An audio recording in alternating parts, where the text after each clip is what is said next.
love that movie. Here we go. Well, it's time for Bill to get his wings right now, ladies and gentlemen. The Red Bull MiG-17 smokes on, borders red. Oh, here we go!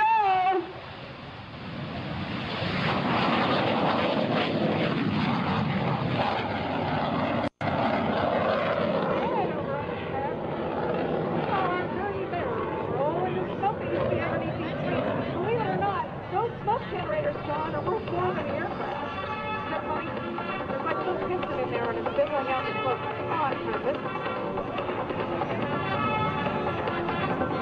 I gotta admit, we saw him flying last night where you could see that burner flame so well at night, but that thing sticks out pretty well during the day, too. Well, it looks like he was flying with a big lighter back there. Now, the Russian airplanes are a lot different than the American ones. Ours are like more of a straight stream. You know, have you ever seen how they spell MiG? It's like capital M, blue I, big G. That stands for two Russian designers, Florian and Grivitz, and I apologize to you Russians out there, because I don't think my own is right. And they say, Davai Kaliti, which means fly in Russian. Speaking of flying, he is flying right on the deck, over 350 miles per hour, going gracefully back. Look at his friend. Oh, look at that beautiful red airplane. You know, I think it's like a boomerang. And a boomerang, she can stay within a mile without even flying. If we had like a big 23 or something like that, we'd have to have a nap or a Red Bull in between maneuvers.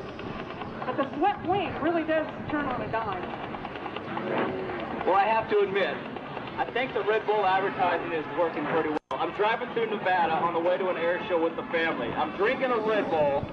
And my little girl, who's 6, goes, Daddy, is that a Red Bull? And I go, yes. She goes, well, it's not working. I go, what do you mean? That's good. I like that. She goes, you don't have wings yet. You know, another nickname for this aircraft was called Sickle Wing. And it's called the Fighting Fresco, and they call it the MiG-17F, which is a little aileron roll there for you. Corvadoni, which means boosted, as an afterburner. And the MiG-15, which is the Korean era. I don't want to say the name of that one. It's not a good name. But the MiG-15, it did not have an afterburner. I think it was about 30 feet long, 33 feet long in fuselage. I think they added 5 more feet, the burners, more swept wings, and boy, that thing gave us a hard time in Vietnam. It was a very effective fighter, and then we saw the F-86 being flown by Ed Shipley earlier, having to learn how to successfully engage his aircraft. Now, I have to admit, this is a pretty exciting air show act, and it's a gorgeous airplane just by design, but that paint scheme, that seems to have a little extra flash and show in it. It does. We're going to have a little 4-point. As he does that, you can see the black underneath. That way you can tell whether he's right side down or right side out or something. I don't know.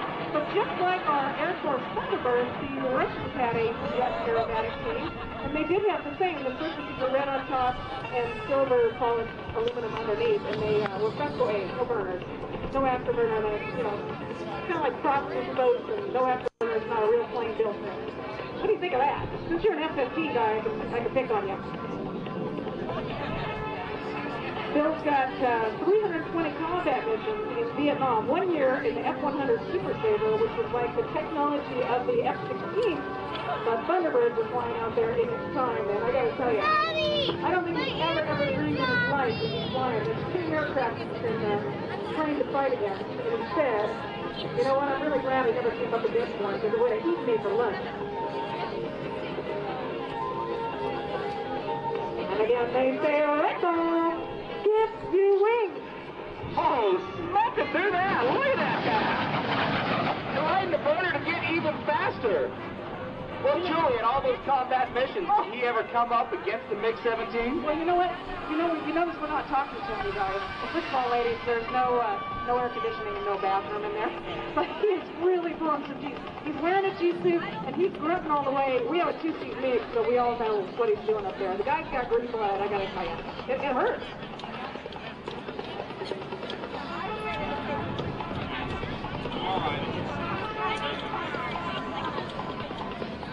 Okay, right over the top of us, we're going to get a good look at the afterburner. Right now. Speaking of that afterburner, go ahead. Now, we've seen smoke systems on the airplanes here today, but I've never seen it coming out of the middle of the wings like this. Where did this come from, and was that original? No. I don't think this is what the Russians had in mind when they had this aircraft built. They're called smoke generators, and they're actually underneath the hard points, like you would put in drop tanks for external fuel, bombs, that type of thing. And we put smoke oil in there, and there's a little piston, literally, and it just billows it out. It's pretty cool.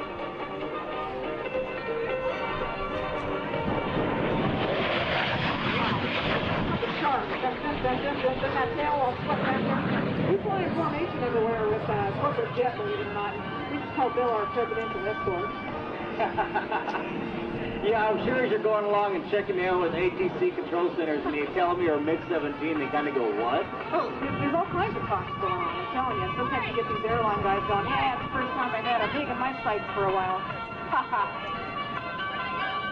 He just makes it look easy. It's so graceful. But you know what? This is a real tricky machine. It's a killer as a fighter. And like I said, it was 1.5 to 1 in Vietnam. We couldn't figure out why we couldn't take those things out of the sky. There's no fuel in the wings.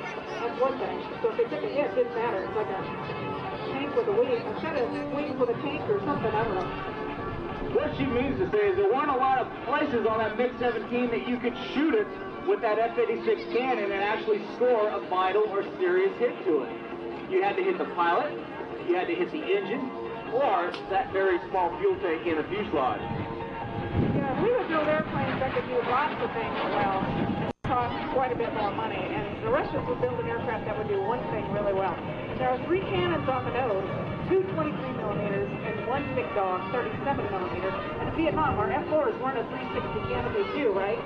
And they didn't. No, they weren't. Yeah, so that's why the old Top Gun movie, the Check Six, a mythical MiG. And if you talk to anybody who ever got shot at by those big 37 millimeter cannons, the rate of fire was very slow. They actually would talk about being able to see the cannon shells travel through the air at their aircraft. Kind of gave you a really good incentive to start shooting quite effectively. All right, you guys, this is the reason that Bill actually does air shows. Right here, his favorite maneuver. And I gotta tell you, Disneyland lost a lot of money when this boy got this jet. He's gonna bring it right down on the deck, pull it straight up, vertical. In 3 seconds, he claims, let's count them, 12,000 feet, 3 seconds. Right up, Bill. Looks like he's got a good head of steam, John. 1, 2, 3 at the top. He's gonna do a little aileron roll. He's gonna kick those speed brakes out. It's just like Fred Flintstone. Remember that cartoon? You know? Stop. Burgers in, you can see that flame all the way from here. That's right. It's not a Raptor, but that was pretty good. Oh gosh, you know, they better hide that Raptor because he's got a red spray can in case he's going to do it. Now he's going to do a 4-point hesitation roll. Straight behind it, at the ground. He's screaming right now. I don't know. You know, I think it's a fun pilot. 3, like a lawn dart. 4, and now 7 G's coming on. The string going way down. You know, the first show we did this year, Bill told 9 G's and he's all proud of himself. Kind of, you know, cocky and he gets out of the plane. The next morning he gets up and he was just crawling out of bed, man. Oh, a little too old for that 9G stuff, huh? He never knows what I'm saying about him up here, so I can get away with it. You guys happen to run into Bill. You know what he really likes? He loves it when you tell him his MiG is cute. Don't tell him I said A cute MiG. Hey, yeah. 60 plus airplanes, airline pilot, test pilot, fighter pilot, corporate jet. He owns no corporate jet. This is his favorite aircraft. He says, I love this plane. I can feel it in my lump. It's like putting a shoe on. Hey, look at that. We got 2 red airplanes out there. Maybe we should have a MiG-17 Oracle Challenger dogfight. Oh, I like that. Oh, that could be good. I saw that little loop that Sean Tucker does. He might win. Okay, we've got our flaps down, gear down, speed brakes out. We call this the dirty aileron roll right around, Bill.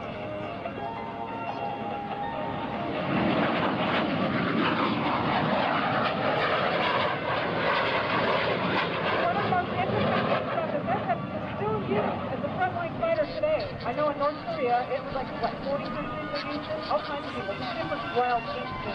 It was all over the world, very widely disseminated. China still has them, and it is very much still a threat to our modern-day fighters. Not because of its high-tech capabilities, but when there's 5,000 of them and they're flying out of a tunnel in the side of a mountain, it's not the jet or the fighter out there that you know about that's such a threat to you. It's that fighter that you don't know about that poses a threat, even to modern-day fighter aircraft. Hey, you something funny. Want to hear something funny? They didn't use tow vehicles. You know, you've seen us towing aircraft today. They didn't have a whole lot of money, and they operated these things off of Siberian cow pastures. And in the inlet of the engine, they have a hole in there for chain or rope, and they would use oxen. They use a cow for a tow. I think we should simulate Siberian that. cows, they're the ones with the long fur, right? Yeah, for horns or something. And snowshoes? I don't know, but I think it'd be funny to simulate that.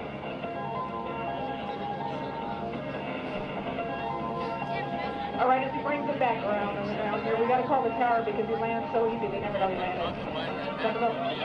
Oh, now he's bragging. He thinks he lands that well every time. All right, on behalf of Bill Reesman and the Red Bull MiG, I'm going to turn it back over to you, John. Thanks, everybody. Well, Julie, Bill, thanks, folks. Let's hear it for the Red Bull MiG.